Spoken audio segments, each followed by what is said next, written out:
sort of have a formula in my head, and then a lot of it is intuition. And the formula includes things that we've been committed to for all of our existence, which are classic theater, classical plays, the best of kind of contemporary theater, and new plays. Plays that we believe are very relevant today, maybe introducing us to a new way that theater is produced and performed. And to try to get the balance between all three of those things is my challenge. You're trying to bring a vision of the world that is both diverse and multifaceted in any one season.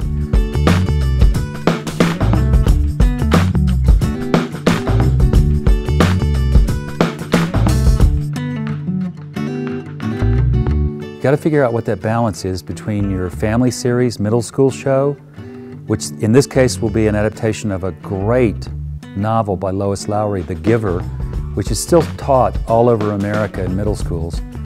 And how do you balance that with what else you're doing in the season? Because at the same time we're doing that, we'll be doing White Christmas.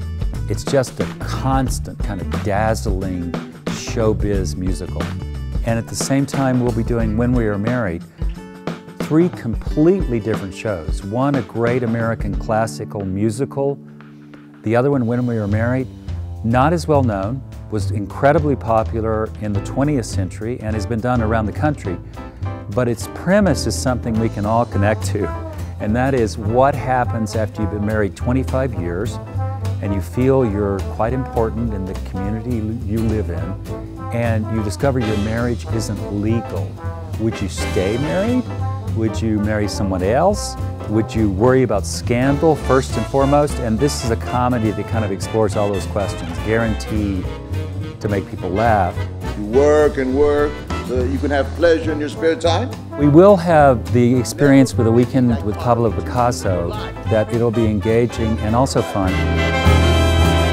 Since the play is written by the performer, Herbert Siguenza, who is one of really the brilliant Latino actors in this country, phenomenal performer.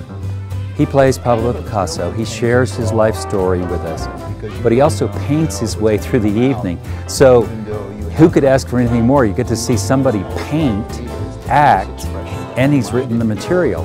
And it's about certainly one of the greatest artists of the 20th century around the world, Pablo Picasso. The play that has been frequently requested at the Denver Center Theater Company in a revival is Fences by August Wilson.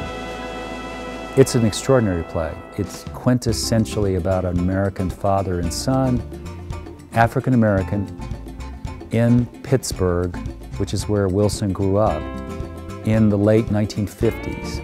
And it was a critical time of change. The civil rights awareness was growing, but you had a whole generation of African American men in the North, in the Midwest, that had overcome some of the racial prejudice of where they lived before, but hit a glass ceiling. A man that was very successful in the Negro Baseball League, but tries to keep his own son out of becoming a professional baseball player because he believes he'll go nowhere.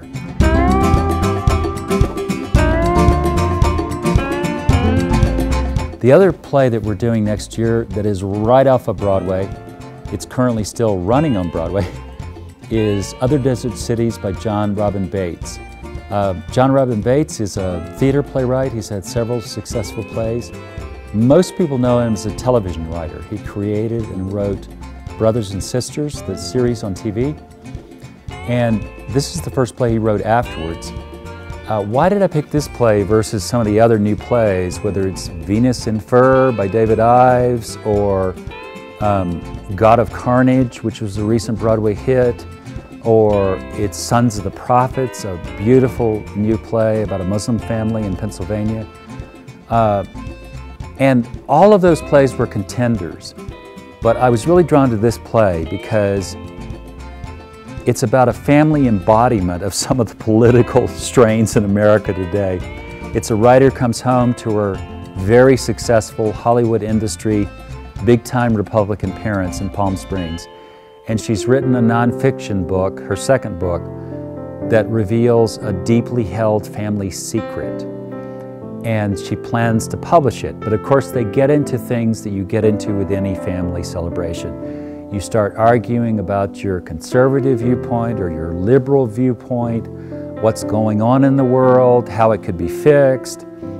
But the real reason I like the play, besides it's incredibly funny and surprising, is that it keeps surprising you, and the characters actually become more complex as the play goes along.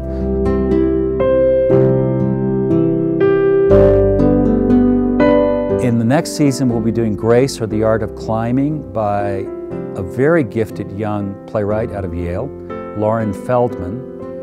And this is a play about a very unusual topic, and the staging is going to be thrilling but really difficult. It's about a young woman whose father's had a stroke and her longtime relationship is broken up in 2 days. And she goes into a depression, and then she has to climb out of that depression, which she does by going back to rock climbing, something her father taught her. And she hurdles herself down this path and ends up training to be a champion rock climber.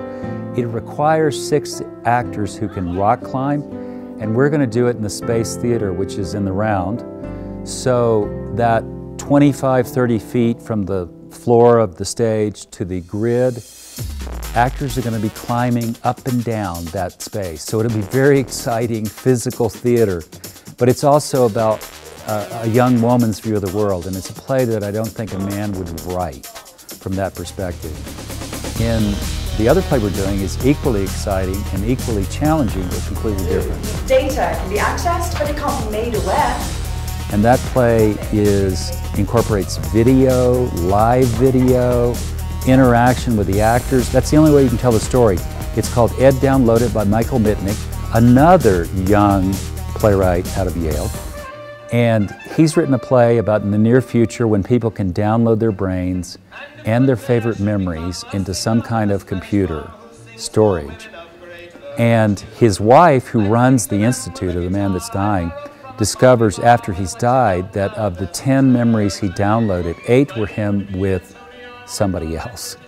Both new plays are going to be completely different from each other and very different from the 3 plays we did this year. And that's one of the goals. We want to change both how theater's done, but also draw in a new audience to theater through new plays and alternative ways of looking at theater.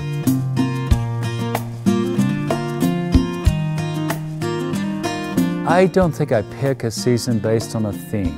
I pick a season for the many different stories, both 400 years old and 200 years old, and yesterday and today and maybe tomorrow. I will say that usually what happens is I get halfway through the season and a patron, a ticket buyer, comes up to me in intermission and says, I know what this season's about, and they tell me. And a lot of times they're right. This year, however, thinking about it, I think there is a cluster of themes that this year is about, and that has to do with romance, both love and marriage. It has to do with what I think would be called redemption, or the way people kind of earn their place in the world, overcome some of their deficits, overcome some of their past sins to try to move forward. And it has to do with the enduring power in many ways of love. Whether it's love that doesn't work out, D'Artagnan in Three Musketeers, who he loses his intended love to the villainous machinations of Richelieu, or Romeo and Juliet, the star-crossed love, which is indeed star-crossed, but also coming out of a tradition of gangs and family violence and family dysfunction. But I'm waiting for one of the audience members, you, to tell me what the theme really is. If you want to see thrilling, classical and contemporary stories about people trying to figure out their life, their role in the world, whom they're going to love, how they're going to do that, come and see this season.